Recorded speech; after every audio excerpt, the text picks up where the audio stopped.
What is up, my people? Welcome back. My name is Charles, owner of mXrevival and mXrevival.com, and today we are jumping into the 1989 Suzuki RM250 build. So welcome to episode 1, the teardown. Truth be told, I was not planning on building this bike right now. Sort of inconvenient, a lot of other bike builds going on, but I was very inspired when my guys at Decal Works sent me 3 completely different sets of decals for this bike. Maybe you guys saw that on Instagram on the mXrevival page. I asked you guys to vote and pick which kit you wanted me to run for this build. Quick side note on decals, if you guys are ready for fresh decals, just hit up Decal Works, let them know you want the mXrevival discount. That's literally all you need to do. I created that discount just for you guys, so take advantage of it. Doesn't matter what you ride. The whole idea is to get you guys looking fresh for a little bit less coin. So anyways, I'm really excited to get this bike build started because A, who doesn't love a bike build? And B, I get to introduce you guys to my new intern, Garry with 2 R's, double R, Garry. I brought Garry on board as an intern so I could show him some of the things I like to do, coupled with his current skill set, and before long, we should just be sailing through bike builds. So welcome aboard, Garry. A pleasure to have you. And then C, I want to show you guys how to build a dirt bike in a budget-friendly manner. I'm going to show you a few things I dreamt up in order to keep it that way. And so this series will be geared more towards the average rider, the average builder. And don't worry, the bike's still going to look absolutely amazing when we're done. It's just not going to be as crazy as, say, some of the giveaway bike builds I've done in the past, or the one that's coming up really soon, but more on that later. Now in today's video, we're gonna go through the entire teardown on the 89 RM250, and I wanted to let you guys know that this was a very gun and run style of filming that we did with the GoPro, so if at any point you need a better explanation on how we did something or what tool we used to do something, please, by all means, don't be shy. Drop me a question in the comments below. I'm always looking forward to helping you guys with that. That's the entire point of these videos. Now, if you guys wanted to watch the first ride on this video, the first time I ever took the 89 out, I was super sketched out. It was an old bike, little pegs, never ridden anything that old. I went ahead and left that video link in the description below for you. You can get caught up when you have some free time. Otherwise, let's go ahead and get into this bike. Let's rip it apart, check out the condition, and see what we're working with for this 89 RM250 build. Let's get into it. And today we are finally going to rip apart the 1989 RM250. But before we do all that, I have someone very special to introduce you to. Who the hell are you? What are you doing in here? I'm Garry Reynolds. I'm just here to turn some wrenches. You left your glasses on. I did. I like it. Yeah, he's gangster. he's chill like that. Anyways, so bright right now. I'm Squinty McGee. Yeah. So your name's Garry with 2 R's. Yeah, I'm double R rated. Yeah. Double R. Okay.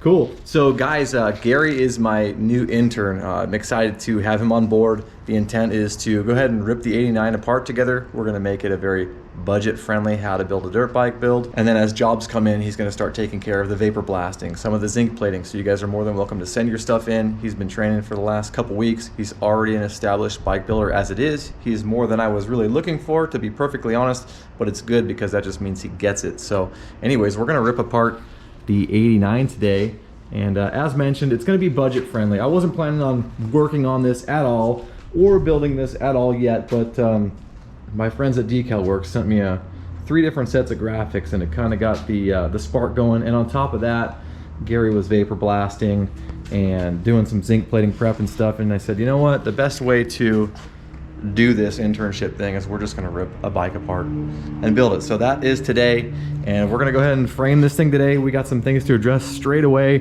We have some strip threads in the subframe where the seat bolts down. Somebody actually welded this Kickstarter, excuse me, yeah, this kickstand bracket to the frame. The bolts weren't good enough for them. So, and then for the engine, we're going to do something different. We're going to try and vapor blast this engine hole. I've never done that before. I'm sure if I plug it well enough, it will make a really great option for some of you guys. And as you can see, it's pretty worn, pretty tattered, and so that'll be fun to give that a shot. And then once it comes out, we'll replace all the hardware and do a top end, at which point we can replace these studs as well. So there will be literally no more crusty bolts, and I think it'll be a great, like I said, budget-friendly way to have some fun with this thing. Man, you screwed up pretty much everything straight away with those F-bombs. What are we gonna do about that? We're gonna have to get the new beep sensor, put that into effect here pretty quick. Yeah, my viewers are used to it. They get bleeped out. I'm pretty sure some of you guys have kids, and you know, it's a family show, right? So where are you from? I was born in Boise, born and raised here. Been riding for just about 20 years now. 20 years. Yeah, I started riding when I was 3 years old. Okay. on the old PW50. So you're a third generation Idaho rider. Your father works at WPS? Yep, and Fly Racing. Nice, yeah. And last time I was with you at the track, you pretty much had your entire family out there. Your dad, your uncle. It's just you're an OG dirt biker. It's a full family affair for sure. We pretty much every weekend growing up, it was at the track. So there's the only thing I know is dirt bikes. Yeah, for sure. If I didn't have that, I don't know where I'd be. What are you riding right now? Right now I got a KX500. Okay. Just got that one built. We got a centerfold in Dirt Bike Mag. Nice. Got right up on Two Stroke Tuesday. So it's been a fun project. And feels good. Yeah, going out and enjoying them, not just sitting them in the garage and looking at them. Like me. No, we're gonna change that though. Yeah. So what issue is that? What month? That was in the October issue. October. Cool. Right on. Yeah. We have to get a copy in the shop. And then you're actively racing that, or? So right now I'm just doing the Class X Beastmaster series. So Class X is kind of like a vintage motocross series where it's just pretty much two strokes in general. Run what you brung. They have all sorts of classes ranging from vintage to modern. And I've been getting it out there and mixing it up with those modern two strokes and just having fun and really getting back into racing. I kind of took a little bit of a hiatus and went and worked in the industry and at my local track. And now I'm just taking a step back and enjoying riding my dirt bike and working on it. Back to your roots. Yeah, back to Very the cool. roots. Right on. Well, you ready to rip this thing apart? I'm ready. Let's all right, man. grab some wrenches. I'm excited to have you. It's going to be a good time. Let's rip this thing apart. All right, Gary's hard at work. Even though he has a lift stand, he wants to look upside down into the fender, but whatever. I'm short. You know what I mean? He's discovered a horrendous amount of two-stroke spooge behind this number plate. You guys may or may not remember. I'd never owned a bike like this, but it has the high boy pipe where the stinger's way the heck up here, pretty much under your right leg. So pretty messy. Also, we've got some stripped threads, as mentioned. These guys are blown out, so it's probably going to be something we want to address before we get into powder coating.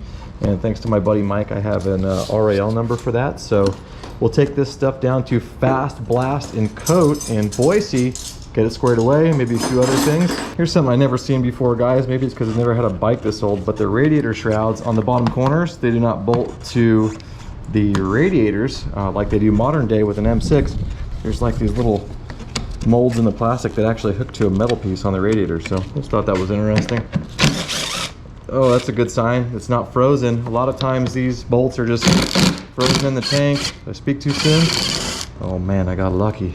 Don't jinx us. I know, right? Look how factory this is right here. What you got? Some factory stuff? Yeah, where they drilled it out, you know, saving weight. Yeah, man. Suzuki always on top of it. You know, there's a reason I love the yellow. So check this out. There's these little hooks that the radiator shroud slides onto. There's these little metal tangs on the radiator. I like that. I wish they still did that. Get the old tank off, dump the extra two-stroke, put this old gas in Garry's 500. Oh my God, look at all the crap that came out of there. That's gross. There's a bunch of stuff in this tank. We won't put that in your 500 after all. Well, that's the first time I've had this bike this far torn down. I've never actually done anything with it. It's got some good bones. Everything still looks pretty good. A lot of this is mostly original.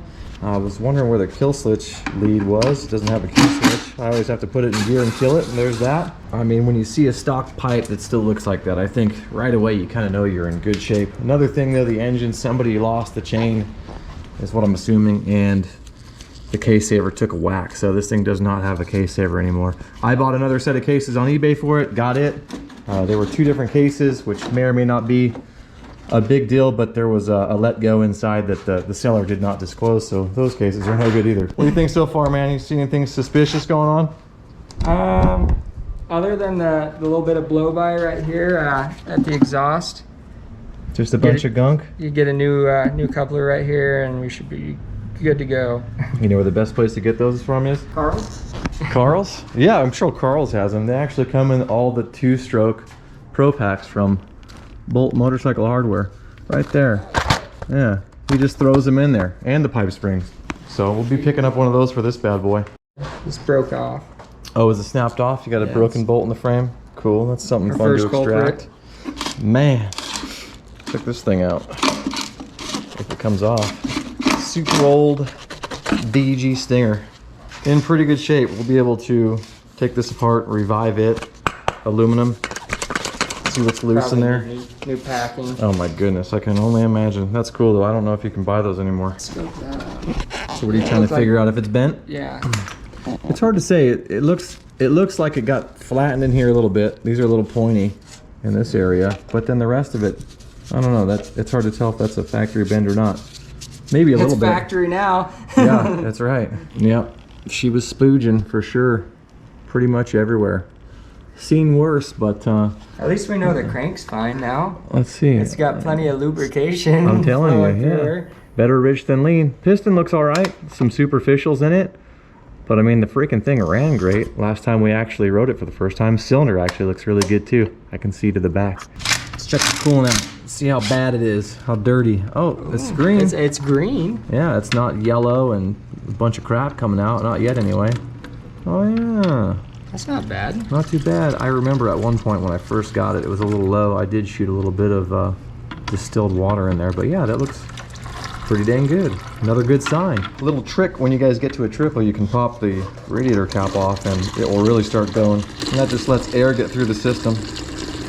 That's another old bike feature that I really like. The freaking water exit points down instead of out to the side. I literally just set the bucket on the floor and we didn't have any coolant mess at all. You guys ever seen one of these old bars for a removable subframe? It's just literally just a little swing bar and that's it. What about you? Does a 500 have one of these? Or does a 500 have like a fully removable? Oh, we're Are we still bolted together? Yeah, 10. 10. Yeah, 10! No, it's not enough extendo.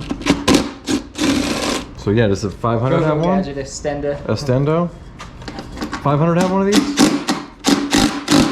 No, I just snapped my subframe last weekend at Shoe Goal. Oh, I think you're tightening it, huh? No. I'm just No, your other loose, sir. I race dirt bikes. I don't read. We don't know what we're doing. What is this? How do you work this thing? Just fell right out. Came out easy? Oh. This thing is in like really, really good shape. Look at the inside of that. Inside nice of that, clean? super clean. Bro, I keep a little bit of residual, but you know it's been sitting for a long time, so. Yeah.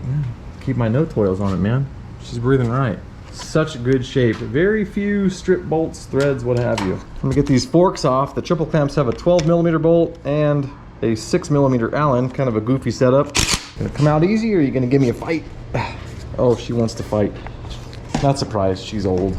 It just took a man with some actual muscle. That's all we needed. Hit it with your purse, Gina. I know.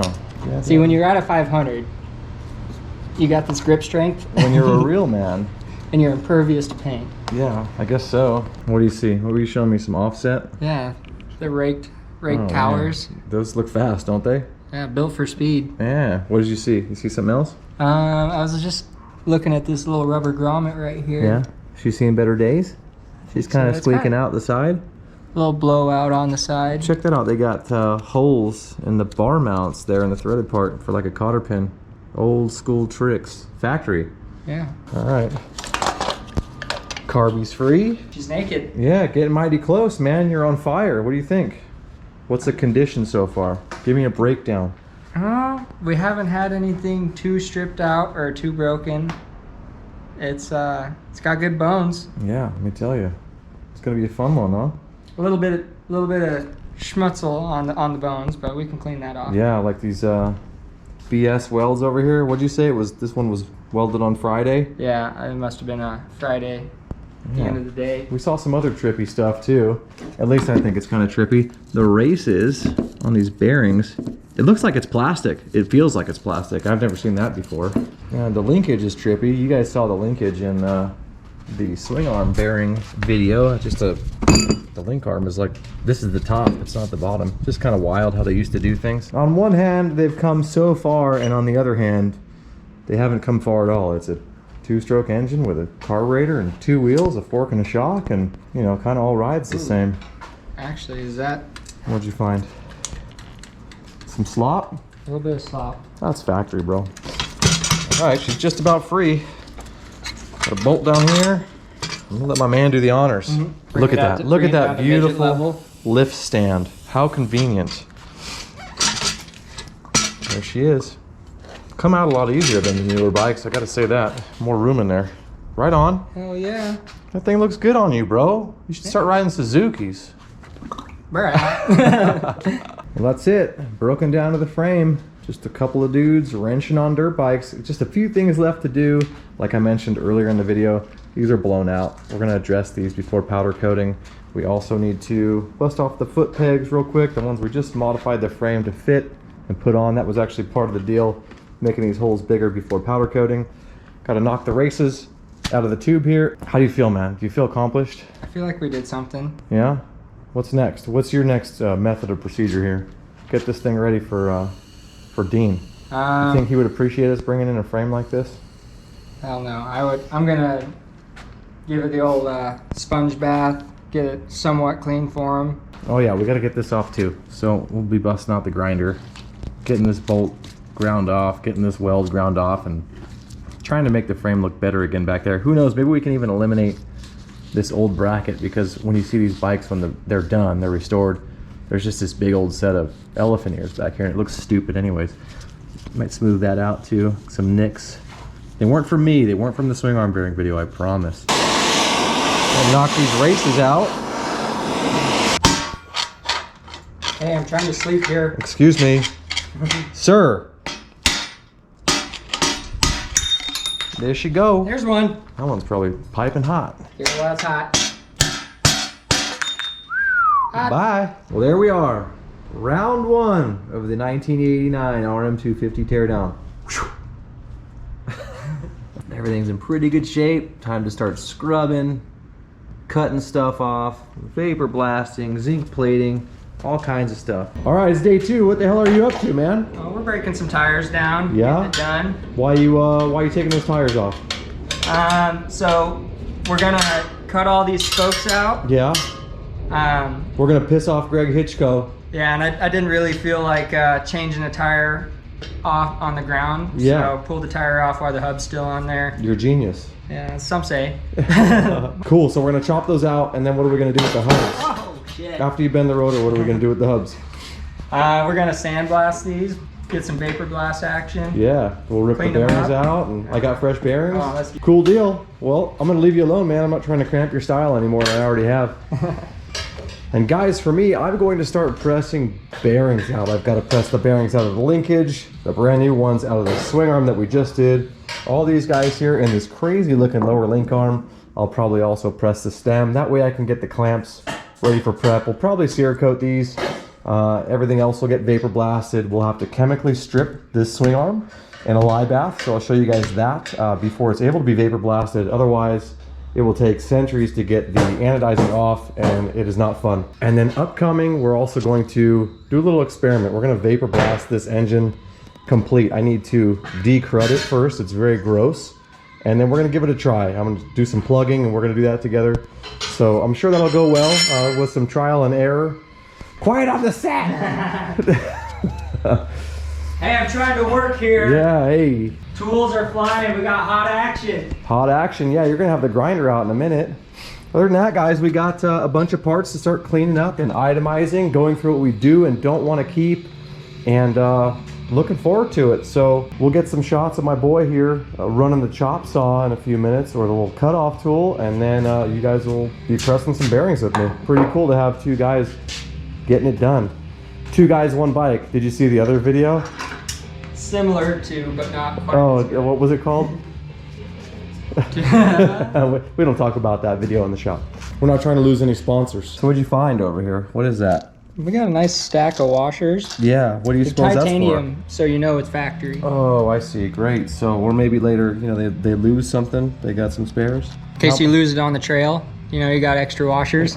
Brilliant. It really is brilliant. All right, guys, it's time to press the stem out of these clamps. So let's get to it. All right, guys, so pressing the stem out is pretty easy. You only need a couple little things. Well, one of them is a pretty big thing. It's the press itself. You obviously need the clamps. And then what I like to do is find a sleeve as such. You put this on the bottom here. That way when you press the stem out, it has somewhere to go, because otherwise it would just press right into the plate and it would just bend the stem and it would never come out. So we're gonna go ahead and set this collar up below. You wanna definitely double check that you aren't going to be running the stem into the side of that sleeve because you'll damage it and you'll need a new one. Generally speaking, if you get the collar pretty much perfectly on the back of most clamps where they follow each other, lined up follow each other, the circle that is on the casting, it'll come right out. So now we got this guy up top just to keep the press from actually ruining the top of the stem, something nice, flat, and heavy. The other thing you're going to need is a torch. Go ahead and heat this sucker up. You want to expand the aluminum. Hello. Man, I'm sure glad that rotor's already ruined, man. He's bending the shit out of it. All right, guys, we got some pressure going on the stem, and as you can hear, it's moving. All right, so we got our stem out. Now all I gotta do is go ahead and remove these bolts from this lower clamp, and this sucker will be ready for vapor blasting after a quick degrease. So maybe we'll vapor blast that and let it be our little carrot on a string because it's gonna be gorgeous. All right, guys, I forgot I have a bolt broken off in this lower clamp. It's for the number plate, so we're gonna drill it and extract it real quick. I already started a little pilot. What do you think about that? I think it's about to get personal. Yeah, no kidding. Well, you know what? I won't take it too personal. I'll just get it over with, get these things vapor blasted. So we're going to pilot it, and then we're going to go ahead and open it up with another drill bit, and then we're going to use one of these extractors and then the torch again. So wish me luck. Sometimes it doesn't always go smoothly. All right, we got the pilot bit all the way through. This sucker went right through the screw and out the other side into the cavity of the triple clamp. So we're going to go ahead and do the next size up bit, and then after that we'll do the extractor. So what do you got there? Well, safety first, kids. I don't know if I'm talking loud, but safety is key here at mXrevival. Yeah. Want to give a shout out to Primo at Scott for the 6 safety glasses. You know, we're about to get after it. Yeah.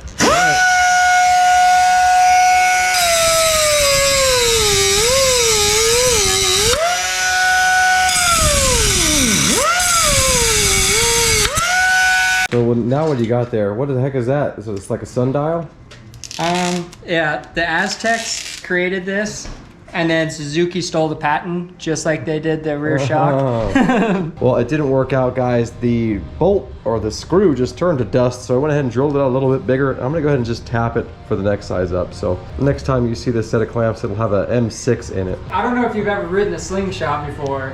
RM250 slingshot? But you gotta have the M6 on the front number plate. Otherwise, losing your number plate all day. It's coming off. So the extractor and the tap are real similar. Obviously they do different things, but you just start them slow, and the extractor would have, if it didn't turn that screw to dust, pull the remainder of it out.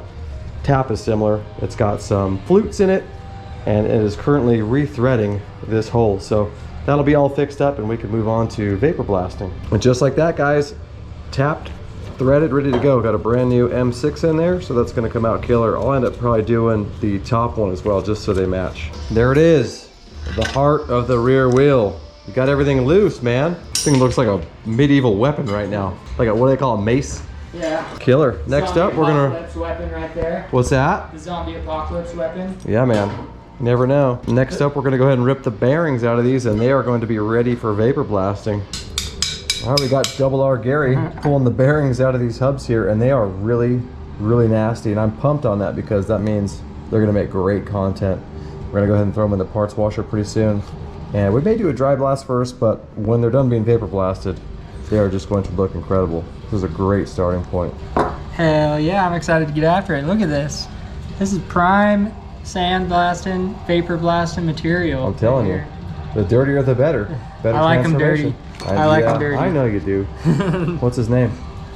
Charles. Oh, sold me out. What'd you find there on that that bad boy? You're into the front hub now? Yeah, we're working on the front hub. Got the 2-piece combo. We don't have a dust seal on the back of this bearing, Yeah, but it doesn't matter because it's pretty wasted. Yep, she's got some walk in her. She's kind of a little weeble wobble. Walking back and forth. Looks like this one's the same. No seal. No seal. I wonder if those are original. I mean, the bike's in pretty good shape. Some things we may never know. Complex mysteries of the universe. All right, we're busting some bearings out of this link arm here. We're getting pretty close to having all these pressed out. Shock bearing. So what are you up to there? We're just giving her a little scrub job, getting it all nice and clean so we don't contaminate any of our beads in the blasting cabinets. Yeah, this thing's gonna be primed for that parts washer. We are over here stacking bodies. Our vapor blasting pile is growing by the minute. We got Gary out there taking some of the heavier stuff off so we can bust out this parts washer, get a little bit more dirt and grime off before we go into the vapor blasting process, but these are gonna come out so freaking good. I'm stoked.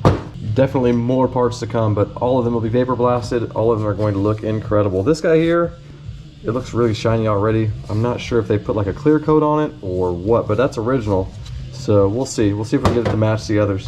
Guys, I really hope you enjoyed episode 1, the teardown of the 89 RM250 build. Coming up next, we're going to be vapor blasting, zinc plating, coatings, you name it. We're going to really start getting into the nitty-gritty stuff. I'm going to show you guys how to remove anodizing from the swing arm. We're going to get our frames and a few other items over to Fast Blast and Coat in Boise. Dean is the man. I cannot wait to see what he does with our parts. And if in the meantime you want to get caught up with the rest of this series, past, present, or future, you can go ahead and check out this playlist right here. It's going to have the first ride all the way to the end of this build series. So guys, thank you very much for watching. I appreciate you sharing part of your day with me. Until next time, shred safe, and I will see you soon.